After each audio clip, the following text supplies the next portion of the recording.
الله ولي الذين آمنوا يخرجهم من الظلمات إلى النور.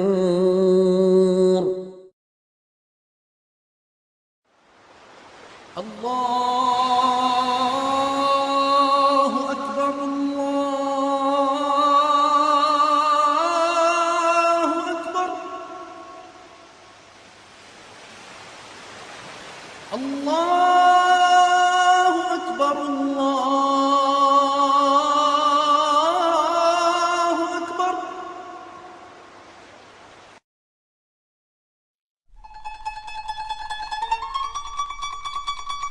Bismillah wassalatu wassalamu ala Rasulillah wa ala alihi wa sahbihi wa man wala.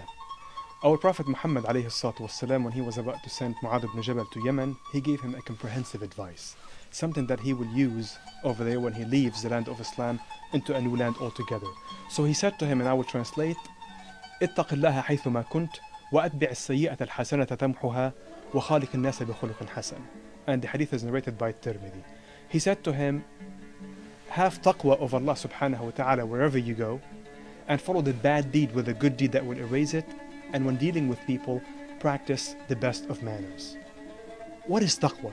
The Prophet alayhi salatu wasalam is telling Mu'adh ibn Jabal to practice taqwa. Taqwa sometimes is translated as the fear of Allah subhanahu wa ta'ala or piety. Abu Hurairah alayhi radwanullah, when he was describing that, he said, imagine if you're walking along a narrow path with some really loose garment, delicate materials. How would you walk through that path? And the path is covered by thorns on both sides. You would just bring it as close as you can to your body and walk very carefully. And he says this is taqwa. So taqwa, as the scholars, one of them is Ibn Rajab al-Hanbali, said, is to put some kind of a shield between you and the punishment of Allah subhanahu wa ta'ala. So anything that you do goes into that category.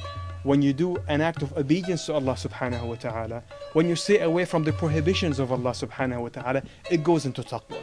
And taqwa is something that is great to attain. It's something that we need to attain in order to get to Al-Jannah. That's why Allah subhanahu wa ta'ala, when he was describing Al-Jannah, he said, أُعِدَّتْ لِلْمُتَّقِينَ. It was prepared for those that have taqwa. And he said that it will be given, نُورِثُهَا عِبَادُنَا مَنْ كَانَ تَقِيًّا. We will give it to those that have taqwa. And with Ramadan coming, we ask Allah subhanahu wa ta'ala to accept from all of us. Allah made that as the purpose of the fasting. So he said, O you who believe, يَا أَيُّهَا الَّذِينَ آمَنُوا كُتِبَ عَلَيْكُمُ الصِّيَامُ كَمَا كُتِبَ عَلَى الَّذِينَ مِنْ قَبْلِكُمْ لَعَلَّكُمْ تَتَّقُونَ. O you who believe, fasting was made mandatory upon you like those above before you, so that you may attain taqwa. So the Prophet ﷺ is saying to Mu'adh ibn Jabal that when you go to that new land in Yemen, practice taqwa wherever you go. Whether you're in Medina, where it's easy, the Prophet is there, all the great Sahaba are there, or you go to that new land, which is Yemen. Have taqwa of Allah subhanahu wa ta'ala wherever you go. And after that, the Prophet ﷺ said to him, وَأَتْبِعْ السَّيِّئَةَ الْحَسَنَةَ تَمْحُهَا. Follow the bad deed with a good deed that will erase it. Now, why did the Prophet ﷺ mention the bad deeds and the good deeds at that time? Because the Prophet knows that having taqwa does not mean being perfect. Nobody's infallible except the Prophet Muhammad ﷺ. That's why he said, if you slip, if you commit some mistakes, if you do something bad, and it is likely to happen because you're a human being, what do you do in a situation like that? You follow the bad deed with a good deed that will erase it.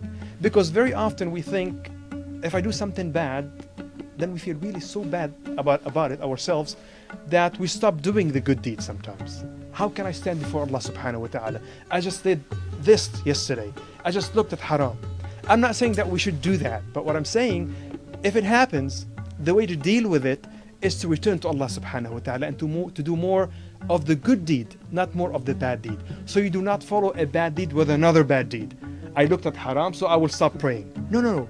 If you've done something bad, you should do more of the good deed. Because the Prophet is promising in this hadith, he said, follow the bad deed with a good deed that will erase it. And Allah subhanahu wa ta'ala said that to us in the Quran as well. He said, إِنَّ الْحَسَنَاتِ يُذْهِبْنَ السَّيِّئَاتِ. The good deeds erase the bad deeds. So this is a great blessing from Allah subhanahu wa ta'ala. And of course it's great that the bad deeds do not erase the good deed. Otherwise, all of us will be in trouble. So the Prophet ﷺ is telling us what to do. If you've done something bad, do not give up on yourself. Do not give up on the mercy of Allah subhanahu wa ta'ala, because that itself could be a graver sin than whatever else you would do. And Allah subhanahu wa ta'ala gave us hope in the Quran when He said, قُلْ يَا عِبَادِيَ الَّذِينَ أَسْرَفُوا عَلَىٰ أَنفُسِهِمْ لا تقنطوا من رحمة الله إن الله يغفر الذنوب جميعا. O my servant who have transgressed against themselves, do not give up on the mercy of Allah. Allah subhanahu wa ta'ala can forgive all of the sins. That's what He promised us. So when you make tasbih of Allah subhanahu wa ta'ala, when you make any form of glorification to Allah, remember that. When you say Allahu Akbar, remember that Allah subhanahu wa ta'ala is greater. Allah is greater than my sins, He can forgive them. Allah is greater than my weaknesses, He can strengthen them. Allah subhanahu wa ta'ala is greater than my sicknesses, He can cure them.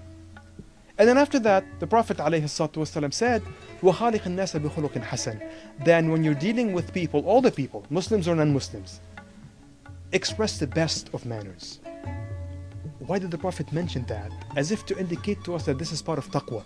That taqwa, this taqwa that we all look to achieve, does not only include the worships, the strict act of worships, the rituals, like the fasting, the prayer, the Quran, but it goes beyond that into including also the way that we deal with the other people. That's why he said that when you're dealing with others, deal with them in the best of manners. And the Prophet ﷺ, when he was praised by Allah subhanahu wa ta'ala, Allah subhanahu wa ta'ala called him, Allah subhanahu wa ta'ala said to him, وَإِنَّكَ لَعَلَى خُلُقٍ عَظِيمٍ. That indeed you have a great khuluq, a great character, a great manner. All of what goes into that category. And the Prophet ﷺ said that those closest to me on the Day of Judgment are those that have the greatest manners. And subhanAllah, especially if you're living among non-Muslims, these manners will be your face, the face of your message. This is how they will judge your own message, by looking at the way that you act, not the words that you just say, but the way that you act. So the Prophet ﷺ is saying to us that express the best of the manners.